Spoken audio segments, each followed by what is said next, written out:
Assalamualaikum warahmatullahi wabarakatuh. Perkenalkan, nama saya Evi Silvia Marwa. Saya adalah mahasiswa manajemen Universitas Dian Nusantara dengan nomor NIM 112322022. Baik, di sini saya akan mempresentasikan tentang pengembangan UMKM di masa kini yang topiknya terfokus kepada peran UMKM dalam memfasilitasi penyebaran perekonomian dan teknologi di Indonesia.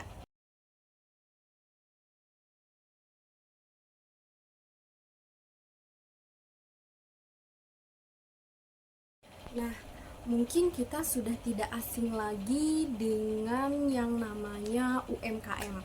UMKM atau singkatan dari usaha mikro, kecil, dan menengah memainkan peran penting dalam stabilitas dan pertumbuhan ekonomi di Indonesia.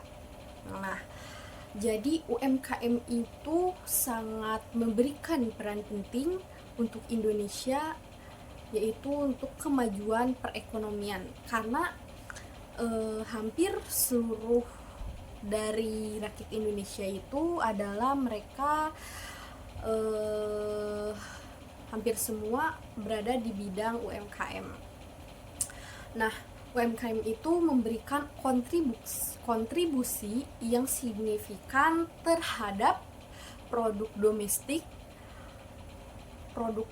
bruto atau PDB, dan meningkatkan efisiensi operasional dan inovasi.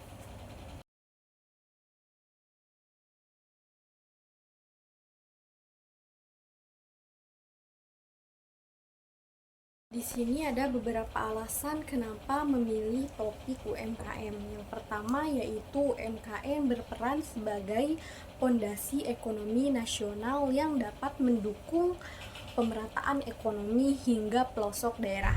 Dua, digitalisasi memberikan peluang besar bagi UMKM untuk mengakselerasi pertumbuhan sekaligus memecahkan tantangan tradisional seperti akses pasar dan modal. Dan yang ketiga adalah pentingnya pemetaan strategi untuk menjadikan UMKM sebagai pemain utama dalam ekosistem ekonomi berbasis teknologi.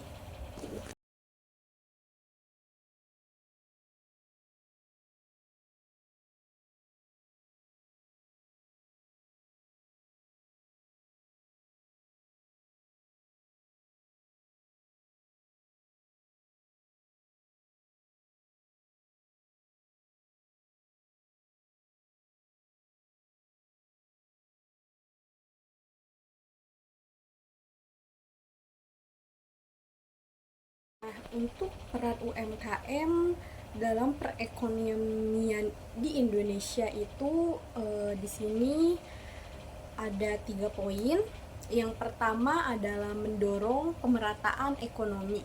UMKM terdiri dari seluruh wilayah di Indonesia, memungkinkan pemerataan pendapatan dan mengurangi ketimpangan ekonomi, memberikan kontribusi 61,97% terhadap PDB Indonesia pada tahun 2023.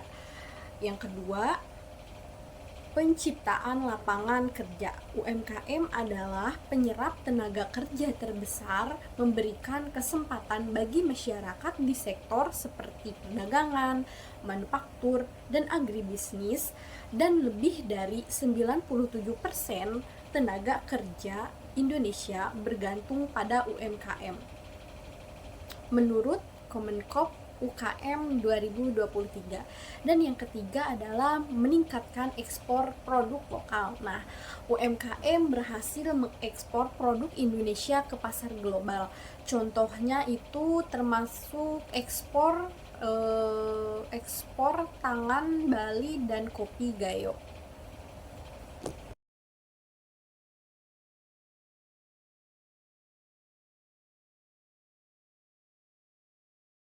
Selain UMKM memberikan peran terhadap perekonomian Indonesia, UMKM juga memiliki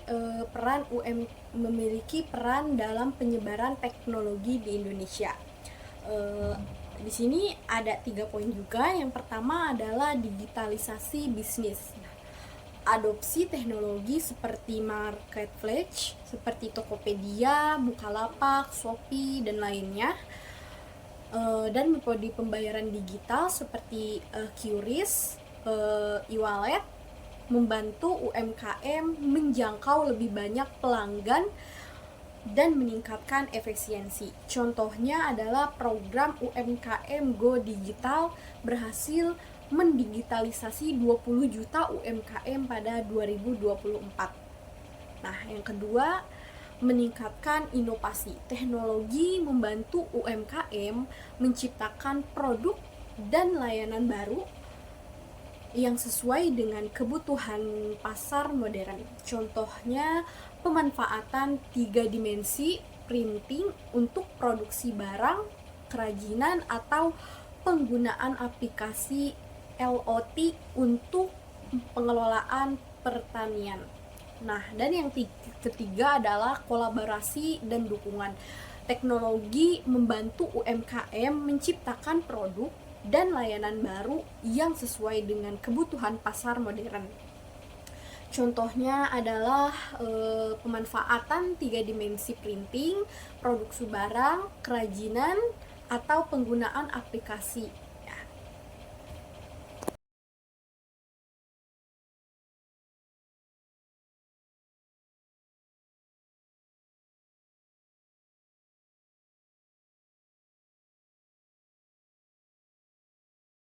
Jadi dalam UMKM itu terdapat beberapa tantangan yang harus dihadapi.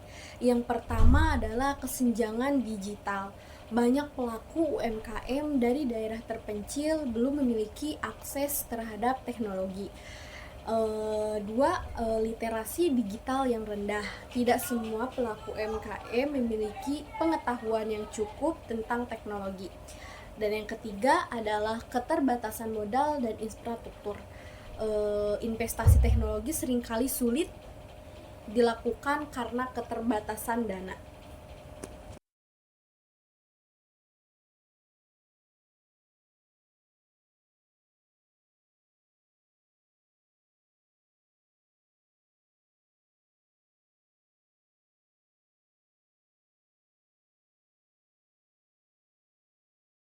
Jadi kesimpulannya adalah UMKM merupakan ujung tombak perekonomian Indonesia, terutama dalam memfasilitasi pemerataan ekonomi dan mempercepat adopsi teknologi.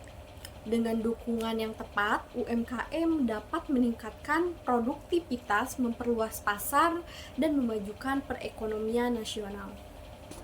Jadi kesimpulannya adalah UMKM merupakan ujung tombak perekonomian.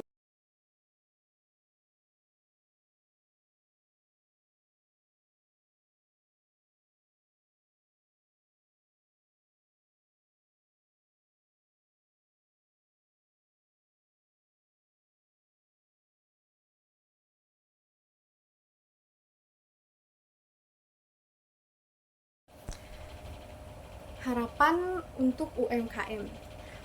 Ada 3 harapan untuk UMKM, yaitu pemerintah, swasta, dan masyarakat turut mendukung transformasi digital UMKM melalui kebijakan yang inklusif, subsidi teknologi, dan edukasi. Yang kedua, pelaku UMKM lebih adaptif dalam memanfaatkan peluang yang ditawarkan teknologi untuk memperkuat daya saing di tingkat global. Dan yang ketiga adalah ekosistem kolaboratif yang mempermudah UMKM mengakses modal, infrastruktur, dan pasar. Cukup sekian presentasi dari saya. Mohon maaf jika ada tutur kata yang kurang dimengerti. Mohon maaf. Sekian dan terima kasih.